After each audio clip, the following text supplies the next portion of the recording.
This is an R Media podcast. This episode is supported by Vixen, Australian-made skincare powered by plant cell technology and designed to bring real simplicity back to skincare. Love has never been one size fits all, and these are the stories we love to tell at the Australian Women's Weekly. For over 90 years, we've been bringing you stories of hope, of heart and connection that reflect the world we live in. And now it's time for a new chapter with the Australian Women's Weekly Love Stories podcast. Hey, Says, I know how much you love hearing my absolutely disastrous online dating stories. This time I've got a really beautiful story for you. Sadly, it's not mine, but it's with a beautiful couple called Georgie Tunny and Rob Mills, and it begins with Rob sliding into Georgie's DMs. It's so cute and it gives me hope, and I can't wait to tell you all about it. All right, call me when you can. Love you. Bye. As someone who grew up with no internet, no mobile phone, and definitely no social media, I quite often romanticise analogue life. And I also catch myself bemoaning the lack of connection that this new digital world can bring. But without all of these modern day devices, Georgie Tunny and Rob Mills may never have crossed paths, let alone formed a beautiful relationship which has survived long distances, public scrutiny, and even a reality TV stint. Because their modern day love story starts with Rob Googling just who is that gorgeous, funny, smart brunette that he clapped eyes on that morning on ABC News Breakfast. Then it progresses to him sliding into her DMs with an opening line of, "I promise, I'm not crazy." But it begins in earnest 3 days later when Georgie finally messaged him back and discovered she may just have met her soulmate in the process. 7 years, one engagement, an amazing race, and a whole lot of life later, these two are still each other's person. And today they join us to talk about how they've held it together and what their fairytale ending, with marriage and hopefully a few mini-me's, might look like.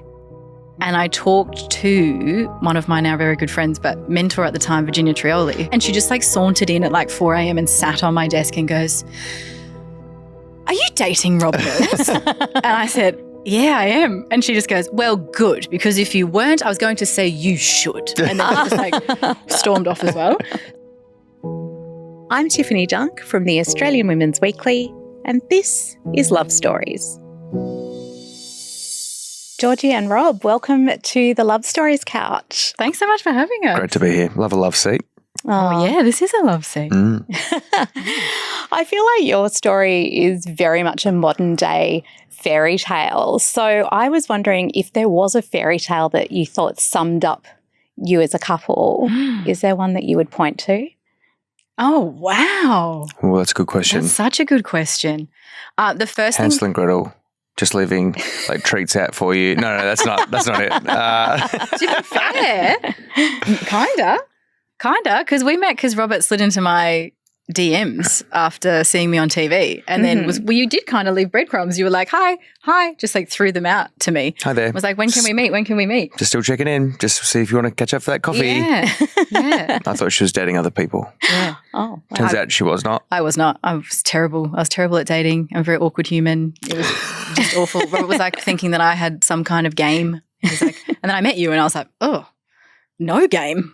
Minus game." She's got no game at all. Yeah. Turns out she's just a lovely little nerd.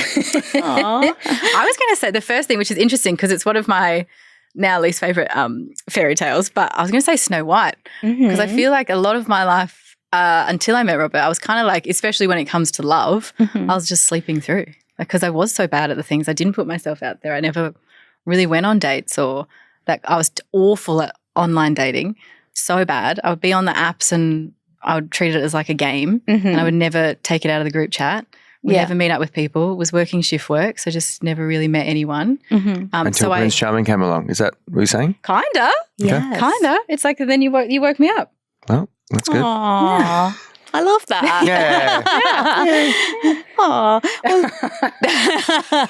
sorry, I did the boomer one, didn't I?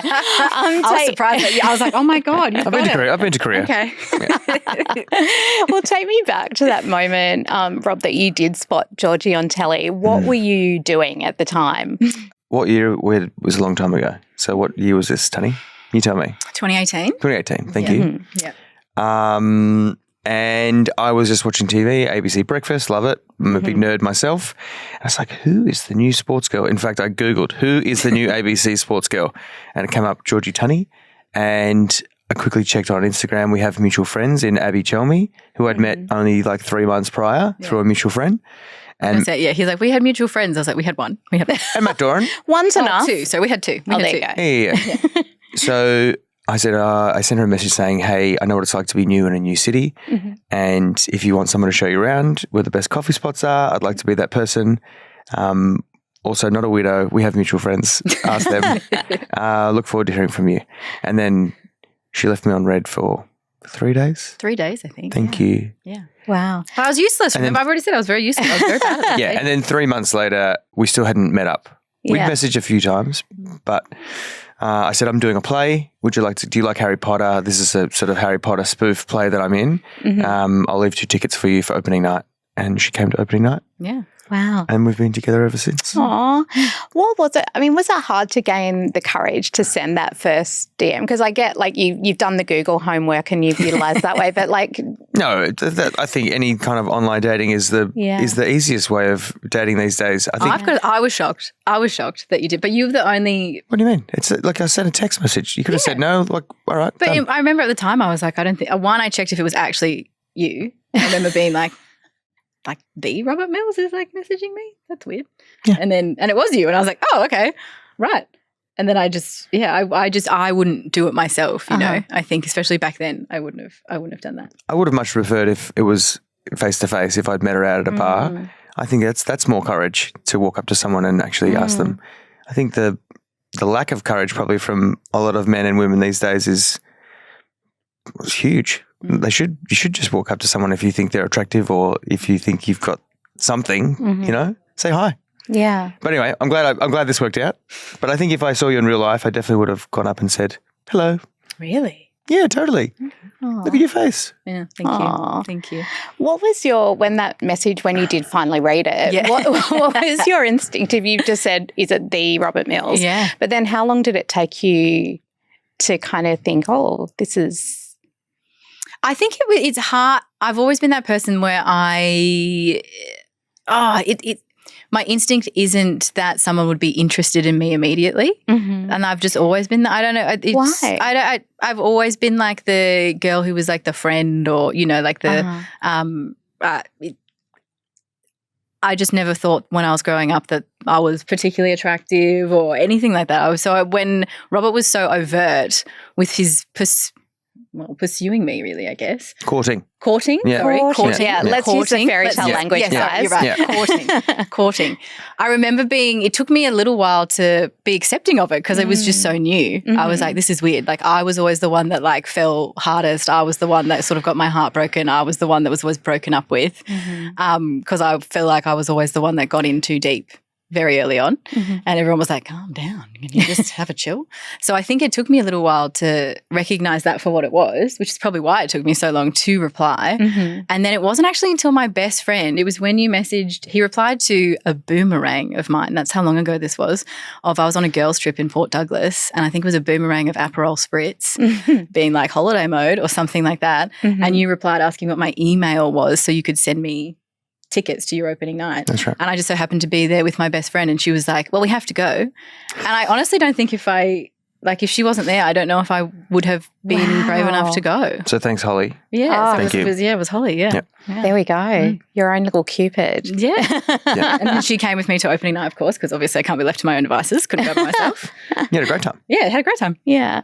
So I guess like, you know, when you've been chatting to somebody online or like over message or whatever, like do you feel like you got to ask questions or say things that maybe you wouldn't have? And then how did that translate when you finally did meet IRL? It wasn't a whole lot of back and forth, to be honest, No. with our messages. much, yeah. But having said that, I think if we're going to use do we communicate very well now? Yes. Face to face, yes. But sometimes it can be hard for a lot of people to communicate. I think Georgie and I sometimes we do and find ourselves interstate a lot, away from each other. And sometimes you can't say the things that you want to say over the phone. So sometimes we found ourselves actually doing the text. Doing the text, but texting each other maybe some harder things that maybe we're finding it hard to say. And that has actually been quite helpful, which then helps the conversation later on when we do pick up the phone and have a chat. But I would say though that I think that we all have always been, we've definitely got better, but I would say even in the early days we were pretty good at communication. Like neither of us beat around the bush. Like after it took me what was it 4 or 5 months to actually meet you, but then once we met, it was like, you know, we had opening night on a Wednesday and then we went out for brunch on the Saturday, and we were kind of just having all of the big conversations immediately. Yeah, sober dating, I can highly recommend that. So, because I was working nights, Georgie was working early mornings. So the only time that we could really see each other was like 10 a.m. in the morning. Yeah. I'd pick you up from work and then we'd just go for a walk around the botanical gardens so coffee and a walk was all of our dating basically, which was great because then there's can't hide behind any alcohol or you have to have your confidence up. I mean, you had your confidence up because you're just a fairly confident person. I was feeling quite confident in who I was as well at the time. I still am. But I think sober dating is excellent. Can highly recommend. Yeah, I love that because I think, I think even back to when people were dating during COVID and you were meeting for a socially distanced walk rather than doing something. And I agree. I think it enables like real conversations, or you very quickly realize actually this person has no chat whatsoever. And that was probably it as well. That was probably beneficial to us. Eventually, once we met in person, that it was like we could have these conversations, and we realized very early on, oh great, this is a thing. Yeah, it didn't take long. Yeah. Well, I was going to ask, when did you realize this is a thing? Like, what was the aha moment for each of you? How's my memory? What's yours? Do you have one? I know mine. You can think. I'll go with mine. You go. Okay. So mine came. I think we'd probably only been dating for 2 months. We hadn't had the conversation that we were like officially boyfriend, girlfriend or whatever yet. But I got a job offer for a gig in Brisbane and it was a really good one. It was a job that I would have killed for when I was younger. And I was like, all I wanted to be was a sports presenter. And it was like one of the commercial networks was like, we'll reach out. It reached out to me and said, come and work for us. This job is yours if you want it. It would mean to move back to Brisbane. And I'm from Brisbane. My family's all up there. But I remember at the time there was a hesitation there, and it was because we just started dating. And I remember being reluctant to put it on that. I was like, I don't know why I'm feeling that this isn't an automatic yes. And I talked to one of my now very good friends, but mentor at the time, Virginia Trioli, who was the co-host of News Breakfast. Oh my God, imagine that being your mentor. Well, she is your mentor. Sorry. Yeah. My mind just blew a little bit. Right. Wow. Like, crazy. And it's funny because she's actually entwined in terms of our love story because he came on the show randomly to promote. I think it was You Can't Ask That episode. Oh, yeah, maybe it was that. You Can't Ask That. Yeah. And I remember and we'd started dating at this time and no one knew except Nate, who's still the weather guy. We love Nate. But only Nate knew, no one else knew. And I remember Nate was like being such a brat and he was just like, Georgie, do you know Robert? This is Georgie, like doing this whole thing. And the interview had gone really well. And I remember coming in to like present the sport afterwards and VT was like talking to Michael and was just like, God, isn't he lovely? Doesn't he have lovely glasses? Isn't he like really handsome? And then I remember it was probably like a month later and she just like sauntered in at like 4 a.m. and sat on my desk and goes, are you dating Robert? And I said, yeah, I am. And she just goes, well, good, because if you weren't, I was going to say you should. And then she just like stormed off as well. So then I remember when I had this decision to make, I was like, VT, can we have like a meeting? And I was taking it far too seriously and she was just being her cool self. And she was weighing up the pros and cons and she goes, well, where does Robert feature in this? Like, is he part of it? And I was like, I think for me he is. And he was like, and she said, okay, well, you need to tell him that. And then he can figure out if he wants that too. Like, if you move back to Brisbane, are you going to stay together? Are you not going to stay together? Do you want to stay here? Like, and I would have said go do the job. I know, and you did. I remember talking to you about it, but before that conversation, I hadn't really let myself factor you in to the decision because I was like, this is because it was like this is my career. This is my thing. You've been working towards this your whole life. Of course, it's really It was hard to figure out what I wanted. That's what VT said. It's like you got to start thinking about what you want, not what you think you should want. Right. And so because Robert became such a big part of that, in the end, it was an easy decision to stay in Melbourne, and it was the right one. Oh, yeah. I think it was very early on, to be honest. Just on our dates, I think it was just walking and just knowing that we had so much in common. I think it was also when we talked about the world of celebrities, me being a D-grade celebrity, and I'm going, if this is a thing, do you want to be part of this kind of, she's like, yeah, and you were like, yuck, don't like that part of the world. Like the attention. Yeah, the attention. I would rather us just be us, as we say, sitting here at Women's Weekly. But we've done very rarely have we done anything like this before. Yeah, we don't do this often. Yeah. Oh, well, thank you for coming and being on our show. We're very excited. Yeah, I think that was probably, I was like, oh, you're a normal person. Yeah. Oh. Yeah, it's that is the highest praise indeed in media. You're normal. Well, yeah, isn't it? Isn't it funny that it is? But I think that was part of it. There's this misconception that with our jobs we love attention. Yeah. But we actually don't. Yeah. Reality television isn't always kind to couples. But get ready to hear how Rob and Georgie not only survived, they thrived. Confession time, guys. I'm really lazy when it comes to my skincare routine. To be honest, I'm lucky if I remember to wash my face at night and don't even go into applying all those different steps of toners, serums, creams, all the different things. It's why Vixen's all-in-one moisturiser was such a game changer for me when I came across it last year. Just one step, done. But I've found a new secret weapon and it's become just as easy to add into my lazy girl routine. Vixen's Shake to Activate Super Vita Serum is lightweight, it smells divine, and it's really good for hydration. And I've got super dry skin, so that's been really great for me.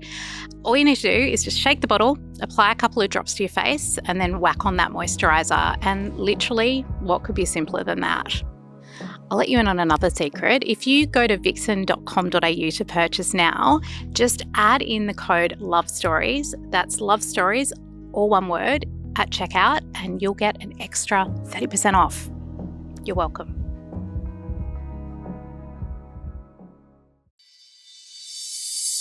So speaking of those jobs, you've both got big jobs and quite often they do take you away from each other, long distances, long times apart. How do you navigate, or how have you navigated that as a couple and made things work? Well, I think that we're trying to go 2-3 weeks maximum. But over the years, I've realised the importance of having that time apart from your partner. It is actually really healthy to miss your partner. If you, I think for a lot of couples, especially during lockdown or when retirement age hits for a lot of people and their partner is home all the time, they're like, why are you here all the time? I really liked having my space. It can get quite a lot. So I think the distance is actually quite healthy. And I think we just both champion each other's careers, as well as, we champion each other and our own connectedness. But I think it's healthy to have that distance. What do you think? No, I agree. I do agree. I think it's still a work in progress, I feel. I feel we've been together now 8 years and a lot of that time we've had apart. So I think that. Oh, yeah. How did I go when you were away in New York last year? Oh my gosh. That's the thing. Yeah. He's like, oh, it's great. It's amazing. Had a mental breakdown. No, I was fine. And then as soon as you walked through the gates at the airport, I was like, oh, but I think it's changed in terms of even our communication, our styles, and even our success rate at communicating has changed at different parts of our relationship. So that hasn't been linear either. It's there's been different times where we've been we are so we're nailing this. Yeah. And then it's we'd fall right away when it was we're actually not that far from each other, but we've just we're not connecting now. I had to message you the other week, I need more. Yeah, literally this just recently, Robert was I need you to be more present, and I thought I was giving you space to do the show. You know what I mean? So I was I thought I was just this, but we've got better at eventually having those conversations. Yeah. But it's certainly not. I don't think it'll go longer than a month or 2 months as to like a build up of whatever though. Oh no, we wouldn't survive. Both of us hate tension. Yeah, so you got to resolve that conflict as soon as possible. Yeah. Has there been a time though, or a challenge where you're like, God, I wish we were just together? Like, what has there been a time where you really needed each other when you were apart? And I think maybe when I was doing Aunt Juliet in Sydney, and I was sick. You were sick, yeah. I got COVID, and I was just like flat. But then also, like, if you came to Sydney, you couldn't be around me because you would have had to work. Yeah. So I remember that very, very clearly because I was still at the project, and it was it was hectic. Like, it was like I was working nonstop. I was taking on more responsibility there. I was getting more opportunities, and it was like the best job of my life. Like, I loved it so much. I was also in my best job of my life. And you were in the best job of your life. Yeah. And so we had these incredible moments for ourselves personally. But then I remember Robert called me one night and he was just like, I am struggling. And I was like, I can't get there. Like, I literally can't get there. I can't. If I could, I would jump on a flight, but it's like I've got a Zoom. I think I was interviewing John Bon Jovi. I was like, I'm interviewing Bon Jovi at 4 a.m. and then I'm like hosting the show tomorrow after doing a feature interview. Literally. I'm joking. I physically cannot get to you. So I think those moments have been really hard. When you're in Singapore with Aunt Juliet, that was hard as well. Yeah. And that was like 6 weeks. That was 6 weeks. That was 6 weeks. But those, there are things, it's like if I miss certain things, like, you know, I get to as many opening nights as possible, but it's like I would like to be there for other things. And, you know, it's more the social stuff that we're not great at. It's like you couldn't come to, I've got a wedding in a few weeks' time. Robert can't come because he's got the show, but then other things that we've just missed out on. We've missed out on a lot of stuff. So I think it gets harder in our brains to justify it to ourselves not having each other there for that. We haven't figured out how to fix that yet though. No. Well, I was going to ask, is there, I don't know, will there come a point where one of you has to? I mean, probably. I think there has to come a point eventually. Yeah. If we have kids, that'll probably be a thing, but that'll be me. That'll be Robert. I mean, not the having of the child. Science has not gone that far yet. I haven't got there yet. Only you could have it, yeah. But I can see that I will be the stay-at-home dad. Really? Yeah. Oh, that's nice. That's how I see it. That's also how I see it. Yeah. Oh, that's awesome. Does that mean, is this something that we think might happen soon? Or? I think with our schedules, we don't know. No pressure. We can't plan next week, let alone the next. I don't even know what we're doing today. Our lives. Yeah, it's true. This is my day off today. Yeah, we don't know what we're doing not anymore. Yeah. But I think it's definitely in our immediate plans, whatever immediate means. Yeah. I've got 6 months of the show, and then more gigs at the end of the year, and then next year, who knows? Who knows? Can I ask why would you want to be the stay-at-home dad, Rob? Like, what is it? I know this is becoming a lot more common now, but it does still feel like that's not always the way. So what is it that makes you think that it's? Georgie's far more talented than me. I know. I can see the writing on the wall. She'll probably earn more money than I will. No, I think I've always just loved kids. My very first job was a babysitter. Really? Yeah. When I was a kid, I used to babysit my hairdresser's kids. Oh. Yeah, I loved it. That was sort of my pocket money. And I've always just looked after my little cousins, and I love my nieces and my nephew, and I've always just been a kind of paternal type person.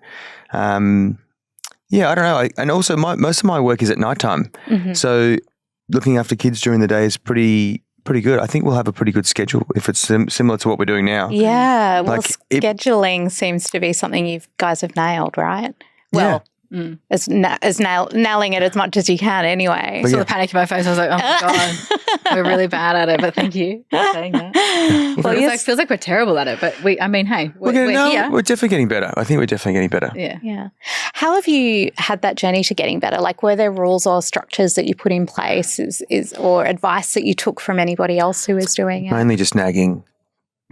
Me nagging you too. It's often, it is. It really is. Yeah, Robert needs to remind me a lot and nag and be like, no, we've got to do this. I would say that one of my downfalls in terms of our love story and being in a relationship, in a committed relationship for so long, is when I am a very ambitious career person, is literally putting us before work opportunities. And that's been something that I'm still working on. And me as still well. trying to figure out. And you too. But but at least we're both in those kind of industries, so we have that understanding of it. Yeah. Not necessarily an acceptance at all times, but an understanding of it. So it goes back to the conversations of, you know, I need you now, you need to dial it back, or this is fine, you do you. Do you need to do this gig? Is it beneficial for... Yeah. What are you saying yes to? Why are you saying yes to that? So we definitely have those chats, which is, I think, very important. And I think that's important. Doesn't matter what industry you're in, right? But I think that, you know, in a world where we're also stretched for time and there's so many more things that are pulling us, to really sit down for any opportunity and go, is this sparking joy, or is this paying my mortgage, or is it like, what is it giving me? But even if it's paying the mortgage, is it actually beneficial mentally? Mentally, exactly. Like even this one today, we were like, yeah, this is a really lovely thing to do. Also, it brings me to Sydney. I get to see you. Yeah. And also, like, we love sharing this story. I think it's important. Yeah. And finding things to do together. The Amazing Race was obviously one of those. And it's so funny that you did so much time apart and then you are literally in each other's pockets traveling together. Yeah. How did that go for you? Do you know what? I think that's part of the reason why I loved it so much, because we do spend so much time apart, and we got to literally drop off the face of the earth essentially for 5 weeks because you weren't talking to everyone. You literally couldn't work. You were just there. We were just there with each other in the moment, in the present day, doing these incredible things. So lucky, we would so never grateful. get to do. Like it was honestly the best. And yes, we like had little fights, but that was mainly in the challenges. Like us actually traveling around together. Like we were travel fine together. We were great. Like we'd just be there doing crosswords and reading our Kindles because it was super boring, like in transit, you know. But that kind of rest, like being able to rest together, we never get that. Because we're always going. Like we've had so many conversations where it's just like, do you think that, like, we're busy now, I know, but it has to slow down. Like it will slow down. It'll slow down at some point, but it just never has. We're always constantly, it's like we don't have the nice wake up in the morning because it's like someone has to run off and go to do radio, or someone's got to run off and do this interview, or we've got to run there or do that or do that. So it was actually, it sounds weird, the Amazing Race gave us a real holiday, like a nice little rest period. Yeah, and we got to meet some really lovely people, which is something that we both love to do, is like meet new people. We love adventure. We love these new challenges. So every day I was like, yeah, do this challenge. We're like, okay. Yeah. Like, we love problem solving. So that was also awesome. He doubted me though, I will say. It wasn't all rosy, because I remember when we signed up, Robert was like, you know, this is going to be hard. And I was like, yeah, it'll be fun. And he's like, I don't know. I don't know if you'll be able to handle it. To your credit, extreme amount of resilience that I didn't know that you possessed. Aww. However, you did nearly break a few times, and I had to look you in the face and you were like, no, I will not break. She only broke once into full fury, and it's because we went the wrong way. It was well documented on the series, where Georgie was so angry that we had made a mistake because we were ahead, and then we went to last place, and it was, I think we were in Taiwan, and if we finished last, we would have been going home and not going to the next country. So that would have been the end of our race. And you were so mad. I was so mad. Because I'm unattractively competitive, and I know that about myself. And it was a mistake that we had both made. And I was like, we've just made a mistake and that's fine. We're just going to move on. And she could not move on. I could not. It was consumed by the shame, the guilt. Just the fury. So I just said to her, you need to come. You need to get your together. Yeah. And I think eventually you got there, but that was a hard couple of hours for me to deal with your rage. Yeah. I think that we're both very different in how we deal with stress. Like, I'll just hold on to it until I'm done with it, and I'll never think about it again. Yeah. Whereas he'll be very happy to just not deal with it at the moment and continue, but then holds on to it for the rest of eternity. No, it's not true. That is eternity, true. Until maybe a year. Oh, yeah. Like a year. Yeah. I mean, it was not that long ago you were still bringing up, well, at least I didn't like lose my shit in Taiwan. I was like, oh, my God. Yeah. That's gone now. Yeah, now. I've released it. Oh my God. Well, they do say that travel makes or breaks a couple, right? It's one of the tests quite early on. So it seems like it's made you as a couple rather than broken you. So yay. I think so. Also, it's just reinvigorated that the need for adventure and travel, which was just awesome. I'm super grateful for that show. It was the best. We lost by 43 seconds. 43 seconds. I only lost 3 days sleep, but it's fun. Yeah, you only held on to it for 3 days. 3 days. Yeah. So close and yet so far. Well, next project for you, obviously, Georgie, is your debut novel. Congratulations. Thank you. Set in the world of morning television. Thank you. Being billed as the Devil Wears Prada of morning TV.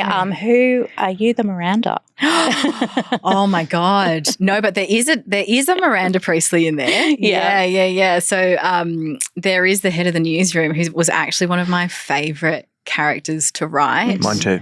Yeah. Not to write, but to read. Was Lou Phillips. And everything that I love about the comparison of The Devil Wears Prada is because when that movie came out, like I just adored it so much, like everyone else on earth. Yeah. So for my book, Over to You, to be even mentioned in the same sentence as that, mentioned in the same sentence as like A Big Little Lies, the bold type. Morning Wars has been mentioned. Oh yeah, Morning Wars, the morning show. Yeah. That, like it's crazy to me because I have loved this story it's lived in my head for, the best part of 3 years now.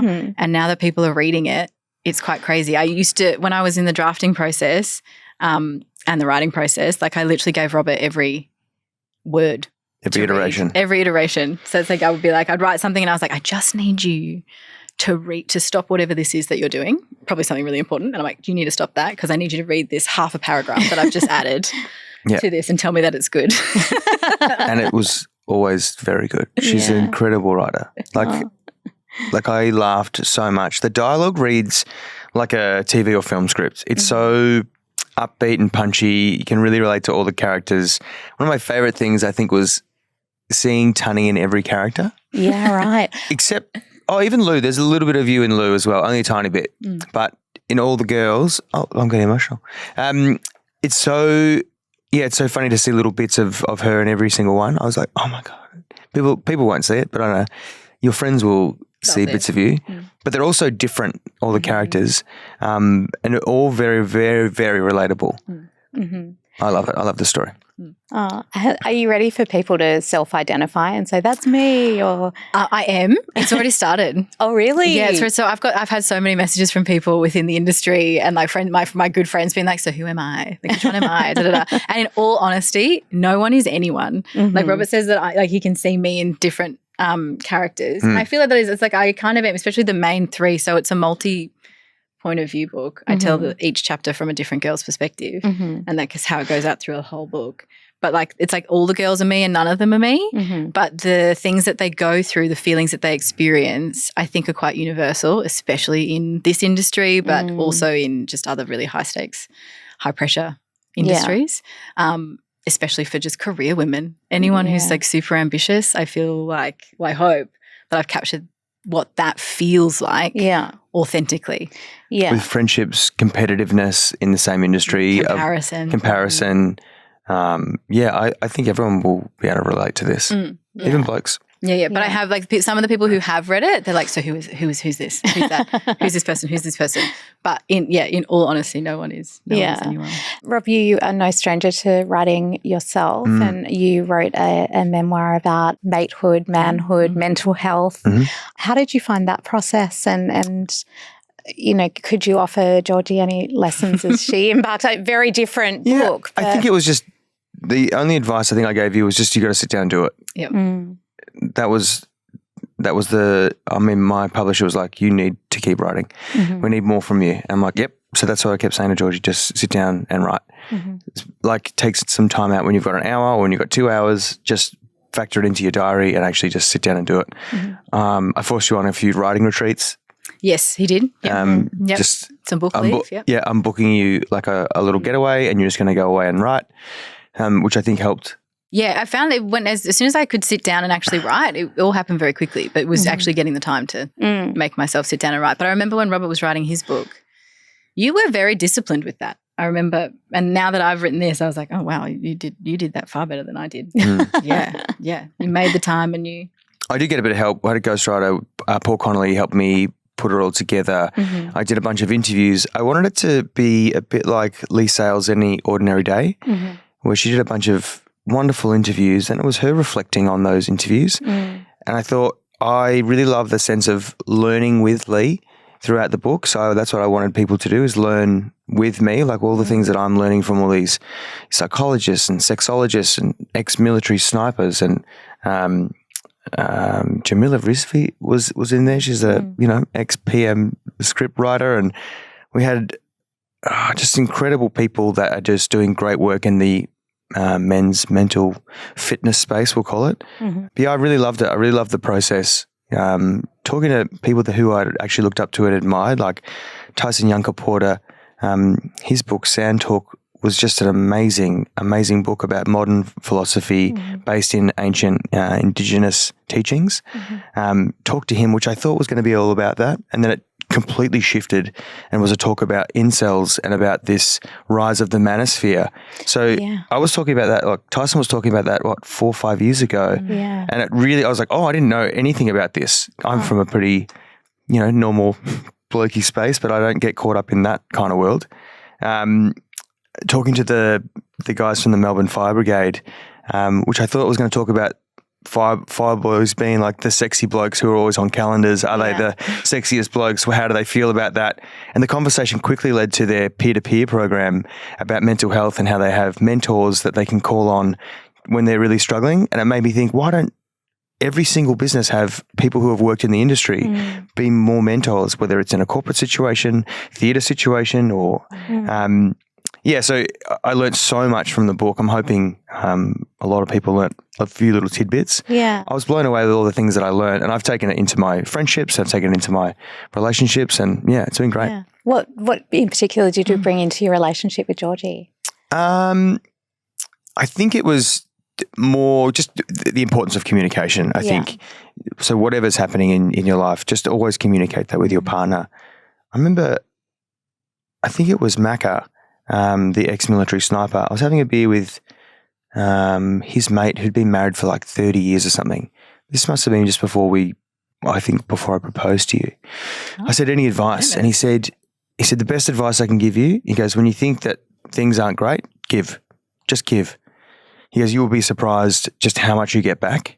But give, always just give. If everything feels a bit like you're in a lull, he goes, just pick up some flowers on the way home or just take him out for dinner, or it's a very simple blokey thing, but give something of yourself to your partner.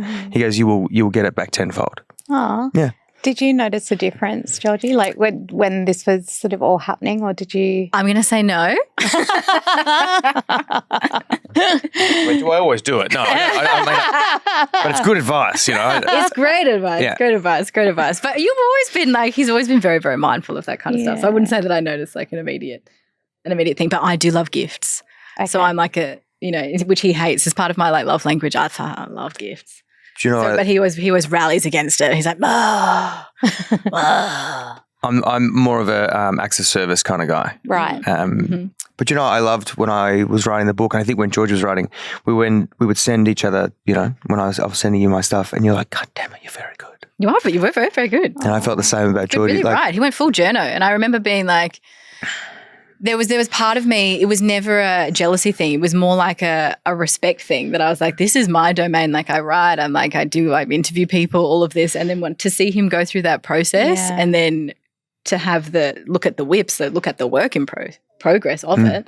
I just remember being like, oh my God, this is actually very good. You've got no right being able to do this. We'll have to see you on stage next. Maybe that's the If you look through my Instagram, there's some footage of Georgie. I was a member of the project after party. You definitely got up on stage. God. Loves a karaoke. Yeah, I do love karaoke. Do you? Love karaoke. Oh my God. Yeah. Is there a love song that you particularly enjoy, or a song that the two of you would duet together? Oh. I don't think, anything Taylor Swift, you're just going to scream.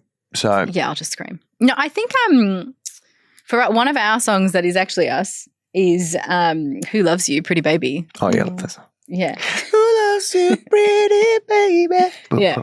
Yeah. I think that's mainly our song. That gets played sometimes in the morning if like maybe we've had a fight or something. Yeah, and it just starts. And I'm like, Or you'll play it for me. Yeah. Yeah. It's pretty cute. Yeah. So what are they doing about this wedding? Rob and Georgie are going to tell us exactly how they see their big day, and spoiler alert, it involves a special entrance for Rob. A warm hello to our new listeners. I'm Sophie, editor of the Australian Women's Weekly, and we're so happy you're joining us on this new chapter. For over 90 years, the Australian Women's Weekly has been a trusted home of real love stories, the kind that are messy and funny and quietly miraculous, just like real life, and just what we all need right now. Now, with the Australian Women's Weekly Love Stories, we're wrapping those stories around you in lots of new ways. Online, in your ears, wherever you are, making it easy as possible for you to enjoy. So, if you've grown up with the Weekly or you're just finding us now, welcome. And we'd love you to come on this new adventure with us, exploring every kind of love and the real things that matter to all of us. And because you're listening, and we value that, we've got something special just for you. A discounted subscription to the Australian Women's Weekly so you can dive even deeper into the stories you're liking. Just head to womensweekly.com.au to find out more. And thank you so much for being part of our Love Stories family. Now back to the chat.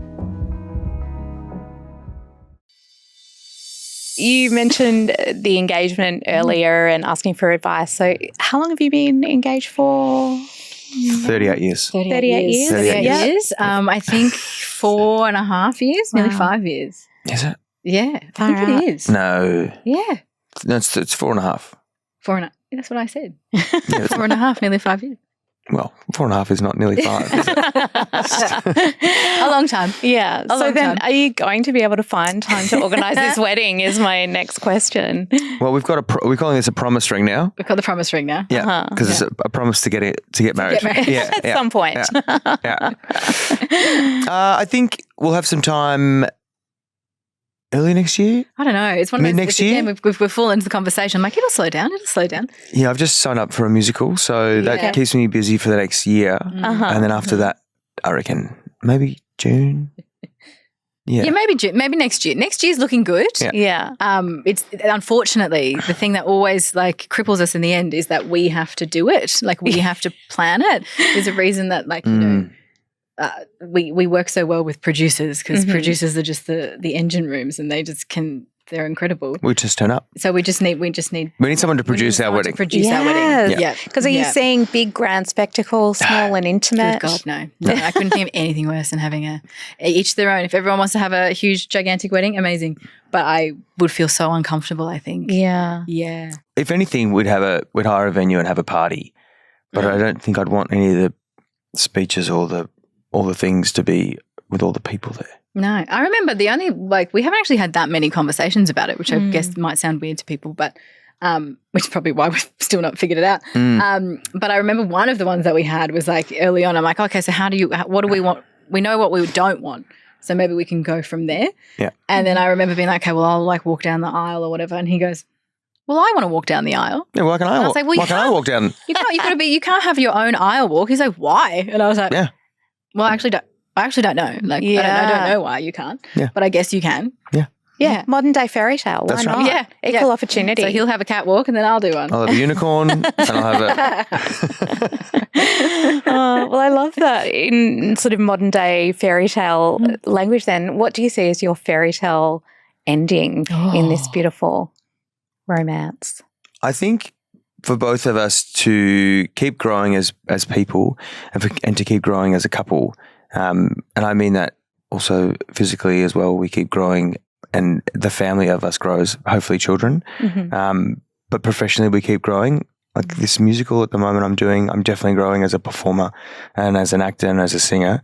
I think you're just growing in this, in all these roles that you're taking on at the moment, especially as an author. Maybe you grow into just becoming a full-time author. Which I would love. Yeah, I think that's where I see us just continuing to grow. Maybe we move overseas. I know we've talked about that a lot.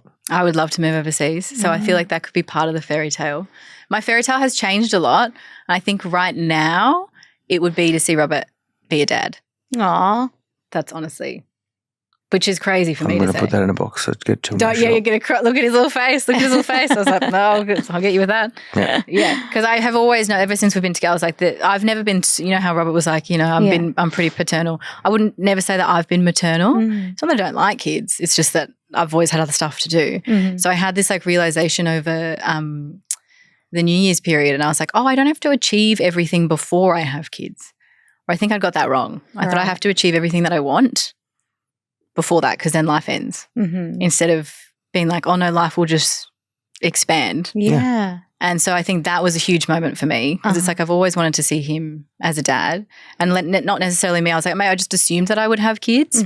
But then when we started, like, even just like first dating, I was like, you as a dad would be, you know, well, the greatest thing ever. Like, you're just the best. And so him to have like a little him or something is, you know, I can't deprive the world of that. No, That's my right. gosh, Let alone no. myself. Let alone Think of how cute that child would be. Be very cute. Oh Would my have God. terrible teeth. Terrible We've teeth. had braces. We've Big had ears. all the things. Big ears.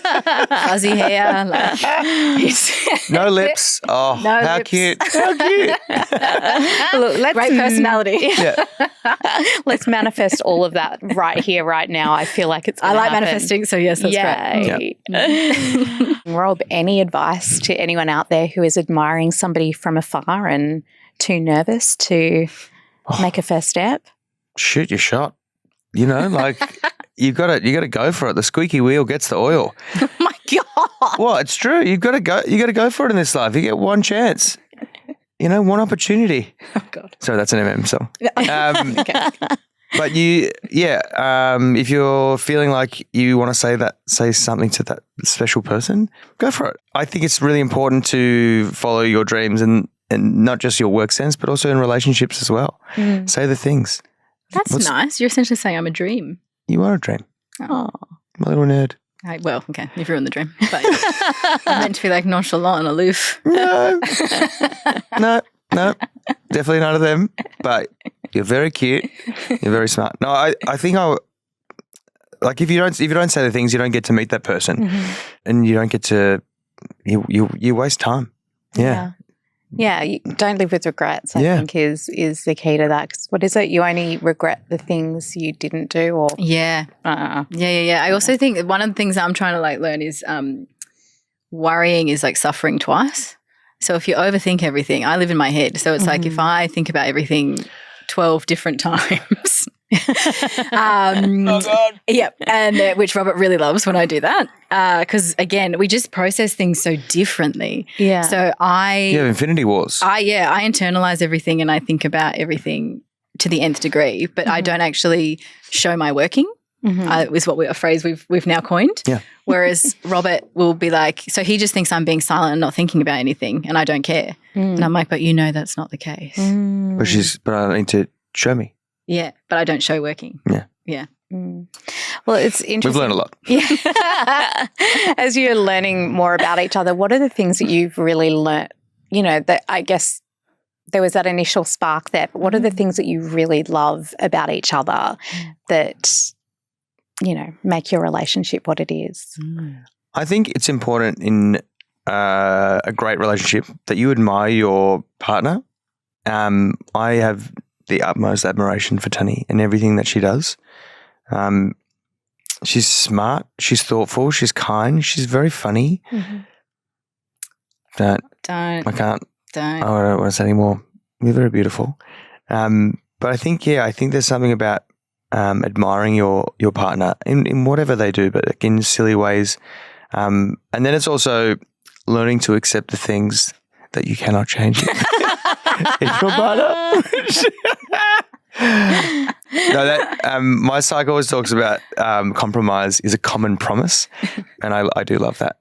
And we've learned there are a few common promises, I think. But yeah, I think I just love her because she's so kind and caring, thoughtful, funny, smart. She's way smarter than me. Yeah, and she's just always, I think, eager to learn, like not just about work, but about life. I think that's something to truly behold is people who never want to stop learning. I think that's probably what drew us, well, maybe not drew us together, but kept us together was our curiosity. So a mutual curiosity, not just for each other, but just for the world around us. I think I was surprised by that because, you know, the Robert that I knew when he first, who first slid into my DMs was just like, you know, the reality TV guy. Like I thought very talented because I liked musicals, so I would see him in musicals. And I thought that was the public persona of him was him. But then it probably only took like 3 years. I'm joking. Years?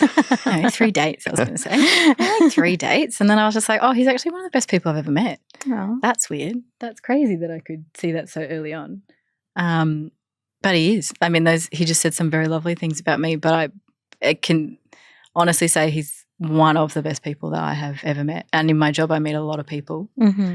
And he's just so considerate, I think. I think surprisingly considerate. I don't think you would call yourself that, but he's a very considerate person. What are some of the ways he's shown that to you? I would say his generosity. He just offers things and offers help and offers acts of service without thinking about it, as though that's his default. His default setting is to help. Oh. Basically a wing attack. Here if you need. Here if you need. That is you. And I think that that's been really surprising to people. I personally just love, and this is going to sound a bit random, but I just love that I can take him anywhere. And everyone, by the end of the night, even if they're a group of my friends, if there was a fire, they would consider saving him before me. That also is the same for you as well. Yeah. It is true. Yeah. But that, with my friends. In all honesty, because it's just, he just is so, everyone loves him. It's impossible not to love you. Oh, well, I definitely love both of you a little bit right now. Thank you so much for joining me. I really appreciate it. I've loved this conversation and I'm sure everyone at home will also. Thank you for having us. Thanks This has been great.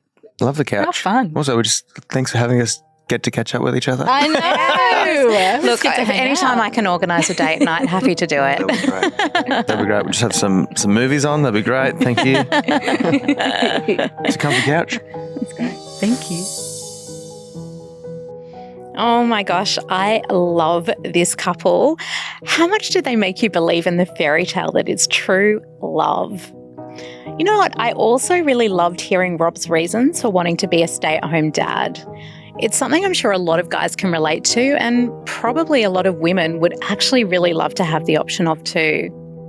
For anyone out there listening who's wondering how they can bag a love like this, just do what Rob says. Shoot your shot. If you want to see Rob tearing up every time he talks about Georgie, head on over to our Australian Women's Weekly YouTube channel where you can watch it all in living colour. Make sure while you're there you subscribe so you can catch up on all of our other love stories. Hope to see you again next week.